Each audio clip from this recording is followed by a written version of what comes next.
Well, this is Marshall Byer for those of you who haven't had him in a class before, and he is a student in our EdTech EDMA 5230 course, but he is also the instructional technology coach for the Turlock Unified School District, and that's his capacity with us today. So I asked him to think about responses to a few questions that I think will help students in the course get a better perspective of not only the job that you do, but how they might learn from some of your experiences. Okay. So if you could begin first, Marshall, by sharing a little information with us about the Turlock Unified School District. Okay. We have 9 elementary schools and 2 middle schools and 3 high schools, and we have 1 adult school, and our EL population is about 27%, so that's roughly 1 to 4, 1 in every 4 students. And we have around 62.5% to 63% free and reduced lunch. All right. Thank you so much. In what capacity have you worked with Turlock Unified? This is my 10th year in the district. I started out teaching 5th grade for 2 years, and then I moved to 4th grade and taught 4th grade for 6 years. And then this is now my 2nd year as the EdTech instructional coach for the district. And I know your wife teaches in the district as well? Yes, she taught 13 years in 3rd grade, and now is her 1st year in 4th grade. Okay, Yes. so you know the district very, very well between Yes. the two of you in particular. Yes. What is the availability of technology to teachers and students in the district currently, and what do you know about plans for the future? Currently, every classroom has, at a minimum, has a document camera and LCD projectors, and then each teacher has their own teacher station. Some sites, Wakefield, Brown Elementary, Cunningham Elementary, they have Promethean boards, which is like a smart board, but those are just few sites. Every site has at least 3 Chrome carts. That's just depending on site, how the site sets it up, is either shared amongst grade levels or shared within classrooms. And some sites have more Chrome carts, just depending on site funds and what was purchased. But at a minimum, everyone has at least 3. And I'm actually part of the tech planning committee, and we have nothing set in stone, but future plans to eventually roll out to one-to-one devices. Throughout the entire district? Mm-hmm. And what's kind of the thought regarding where you would start or how quickly the implementation would begin? We've been looking at site devices, what sites have, like device to student ratio, and we were kind of looking at neighboring districts and how they've kind of rolled out technology, and we didn't want to just throw a bunch of devices at people and say, okay, you need to start using them, and then they don't have the professional development behind it, so then devices sit and they're not being utilized. So we're slowly kind of rolling out devices. So starting next week, actually, each teacher is going to get a Chromebook.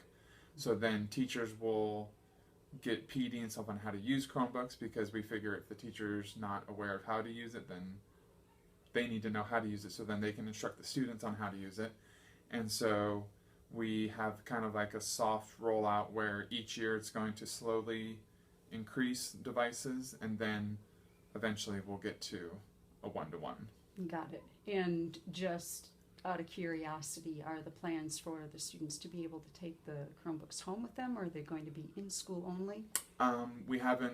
We've explored both options. Okay. And I know there are neighboring districts that let students take devices home, and so we've been kind of in contact with them just to see how logistically all that works. And I'm not trying to put you on the spot or hold you to anything. Yeah. It's just I'm curious based on No, some of your answers. we've discussed both options. All right. Your job title is Educational Technology Coach, as I mentioned before. Mm-hmm. Can you explain what your job entails? So my job entails working with teachers primarily on ways that they can integrate technology into their classrooms and into their lessons. I do everything from meeting with teachers one-on-one. I meet with teachers in their grade level meetings, their PLCs, We talk about strategies, we plan. I come in and do model lessons for them. And so that's the part that I like the most, is going in and doing the model lessons, because working with the students and stuff. But yeah, I just kind of go through, work with teachers, work with students on ways they can integrate technology into their classrooms. So we are here at Dennis Earl Elementary today. Do you have an office similar to this at every site? No, this is my one office, so this is where I'm stationed, but then I service all kindergarten to 12th grade, so I just commute to whatever site that I'm working at. Got it. So if a teacher is interested in using your expertise, he or she just contacts you and you set up an appointment, or how does that work? Usually people will just email me and say, you know, I'm interested in having you come in and work with me on, you know, X, Y, and Z, whatever program that they're wanting to use. And then I usually just set up appointments that way through email. I'm trying to figure out different ways of maybe setting up appointments, because I get a lot of emails, so sometimes emails get lost, or I see the email come through and then it might be a few days before I get back to somebody. So I'm trying to figure out a more efficient way of setting that up. Thank you. How does your position as educational technology coach fit into the whole structure, kind of administratively within the TUSD? So my position is kind of unique. I am technically part of the technology department, so my boss is the director of technology.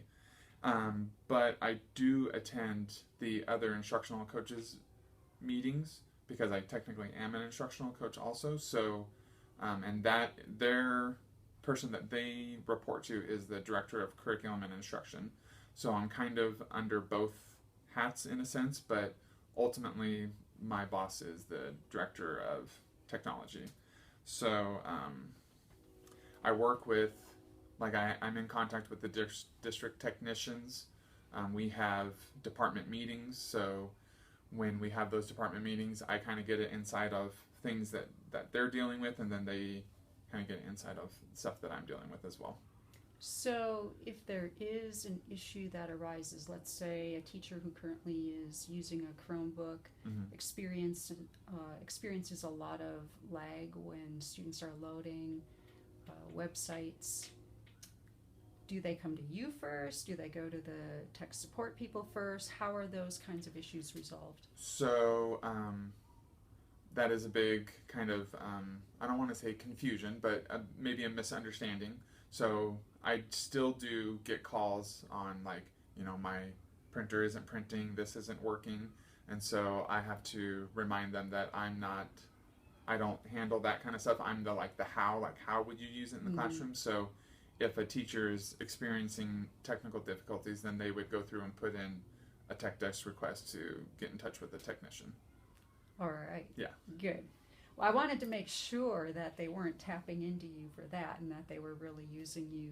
I mean, not that I'm checking on anything, Right, but that they're really using you as a coach and not as a tech support person. Yeah. What would you say are the biggest challenges with regard to your position? I would say probably the biggest challenge is just the wide range of knowledge when it comes to technology, and people's comfort level and their ability to use technology. I know in the classroom you have a wide range of learners, and you have to know how to differentiate your lessons and stuff in the classroom.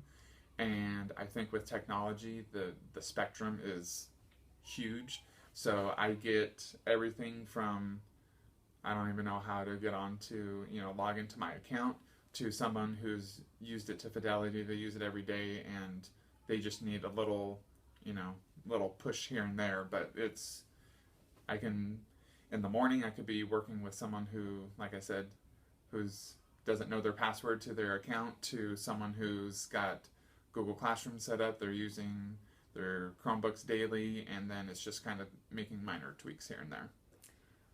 You are the only tech coach, correct? Yes. For a district the size of Turlock. Yes. How well would you say that works? And say that is another challenge, you could say, because my whole teaching experience is in elementary, So I feel I know how the elementary day kind of works pretty well, and then getting used to having to kind of get used to how maybe like a middle school is run or a high school is run. That does present other kind of challenges just because I'm getting to know how those schools are ran and how, what the day in the life of a secondary teacher looks like is quite different than what an elementary school teacher looks like. But I've noticed that even though I don't have teaching experience in secondary, the tools and the things that we're working on, it translates well from either elementary to secondary. Would you say that the need for a technology coach would suggest expanding to more than one person in that position? I could see in the future, I could see it expanding to more than one person, yeah. But right now it seems adequate for the need or demand here in the district. Yeah, I think once we start moving forward in the years to come and devices are slowly rolling out more and more, I can see the demand for maybe additional coaches, yeah. And in this district, there's no requirement for people to tap into an instructional coach, or is there? It's basically site admin. It's kind of based off of them and what their plans are for their sites. So each site is structured a little different, and it's just kind of how the admin runs their site. Okay. I have interviewed Monique Preciado from Empire already, and students in the class will have viewed that video before they see yours. Okay. And they have a slightly different structure, so I just kind of wanted them to see multiple ways that district parse it out. Yeah. What are the technology-related trends you see among the teachers with whom you work, and how have these trends, in your opinion, changed in the 2 years you've been in this position? I've noticed that probably because we're rolling out Chromebooks and we're using the Google tools a lot more, that's kind of my main, when people tap into me and have me come in, it's purely, I would say probably 90% of my work is through teaching them how to use the Google tools or Google Classroom, stuff like that. I noticed that last year it was kind of here and there people, but I've noticed that trend, I get more and more calls on, can you come in and show my kids how to use Google Docs or Google Slides?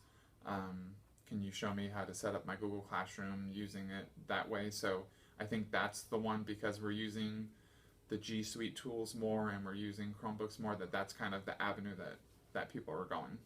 Okay. Seems like it's pretty consistent with other districts as well. Students in the course are learning about how to design and implement effective staff development.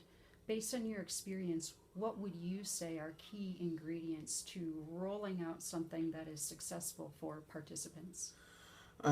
Usually when I go in and I do PDs either with grade levels or even at staff meetings, is trying to make sure that the PD addresses the needs and the wants that the staff or PLC or teacher, what they're actually asking for.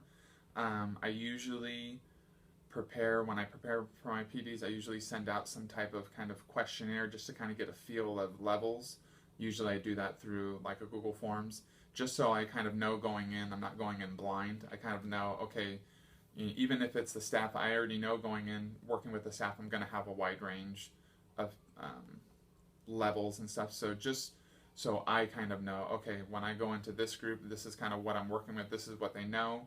And I know teachers' time is very valuable, so I don't want to, quote unquote, waste their time of going through stuff that they already know. They don't need me to hit on those things, so I want to make sure that I'm using my time effectively with them and that they're getting the most out of their time with me. So I also try to make sure that what we're going over hits on the Common Core standards, obviously. I even look into like the ISTE standards, and then I look into like the SAMR model to make sure that when I'm working with staff, especially if it's like a continuous, then I make sure that I'm kind of slowly working through trying to move them from the substitution all the way through the redefinition process. But I know that that's not going to be like, okay, in 2 months you're going to start here and go there. It's going to be couple year process, but just kind of getting that terminology in their minds and getting them to know, okay, I'm going to start here, like if we're talking about the SAMR model, I'm going to start with substitution, but eventually I should be working my way down to redefinition. So yeah, and I also think that that process has to happen kind of sequentially, because teachers aren't ready to all of a sudden change from the models they are accustomed to, Right. the delivery and strategies. And there's a lot, I think, to be said about they're learning a whole new process in terms of Common Core delivery anyway. Right. A lot of different types of activities and expectations for students. And unless teachers are really comfortable with technology, they don't see it as a vehicle that helps them address what they're already doing. They see it as an add-on. right, So right. getting them to really integrate, I think, is always a challenge. Yeah. Like right now, like especially in the beginning of the year, and even now, I have teachers who are, I want to use Google, and maybe instead of my students writing their essay out, they're going to type it on Google Docs, that's perfectly fine. That's where you start. You start with just substitution, and then like I'll just kind of tell them, so we'll start here, but eventually, not tomorrow, but eventually we'll work to moving it on beyond just kind of using it as a substitute, using it as a tool, using it as a way to really enhance and integrate into their lessons. And my last question relates to kind of the same thread in terms of what you've learned in professional development. All of us who have tried to help teachers learn things have hit a few bumps in the road on occasion. And so I'm wondering if you would be willing to share an experience that you've had with a professional development event that didn't go as well as you had hoped. What happened, and what you can take away from that event in the future to try to make for better experiences. Okay, so my preparation of PDs, how I send out kind of my questionnaires and stuff, that originated from an experience that I had that I'll share with you right now. So it was my first year last year, and a grade level asked for Google Classroom PD. So I, of course, assumed, okay, well, that's what they want, so they know all, I went in assuming that they knew more than they did, and it's no fault of their own. They just heard Google Classroom, so sure, tell me about Google Classroom. And probably within 5 minutes, I realized, oh, okay, this is not, teachers didn't know their Google accounts, they didn't know their passwords, they didn't know about Google Drive or Docs or anything, so I quickly learned, okay, so they might want Google Classroom, but they need the stuff leading up to it first. So luckily I was able to kind of shift my presentation real quick, and luckily it was just a grade level, so it was only 4 people. But I learned, okay, you can't assume that even though they're asking for this, that they know the prerequisites kind of coming into it. So that's where my boss asked me, so how did that go? And I said, well, I walked in and I'm like, okay, quickly learned that wasn't, they might have wanted Google Classroom, but they needed the prerequisite skills to lead up to that. So then we talked about needing those skills. So then I went back and I worked with that grade level on Google Drive and Docs and stuff. And so now they're using Google Classroom, but they have those prerequisite skills going into it. So just making sure that I've learned, okay, I need to make sure that when I go into a PD that I know where the levels of the teachers are at, and that they have those kind of prerequisite skills before going into like creating a PD. So yeah. That's, I think, an important skill. And sometimes depending on the exact format of the PD, you don't always have complete control over that. If you're presenting at a conference, or Right. if a site administrator asks you to come in to do something, you might have to do what you are asked to do and have a little less flexibility than if it's teachers reaching out to you directly. Correct. But I've kind of crashed and burned on that sometimes too, where sometimes I have assumptions about what people know coming in, and it's hard to make a lot of changes on the fly if you find out partway through that's not really the case. Yeah. So yeah, but it was it was definitely a learning experience, and I've adjusted the way that I prepare for PDs. But I mean, like you said, I have had principals who say, I want you to present, Google Drive to my staff. But not everyone is there yet, but it's just kind of one of those that you almost kind of have to roll with the punches and say, okay, like I know going into it, especially a whole staff, that you're going to have people who, well, I don't even know my password, and how do I do this and how do I do that? So it's just kind of, after going through a couple of them, going into it, okay, like I already know that this is going to happen, so it doesn't rattle you as much. It's helpful as well. All right, well, I just want to kind of get on the camera too here. Thank you so much for agreeing to talk with us today, Marshall, You're welcome. and I hope all of you benefit from the insights he has to share with us. Thank you.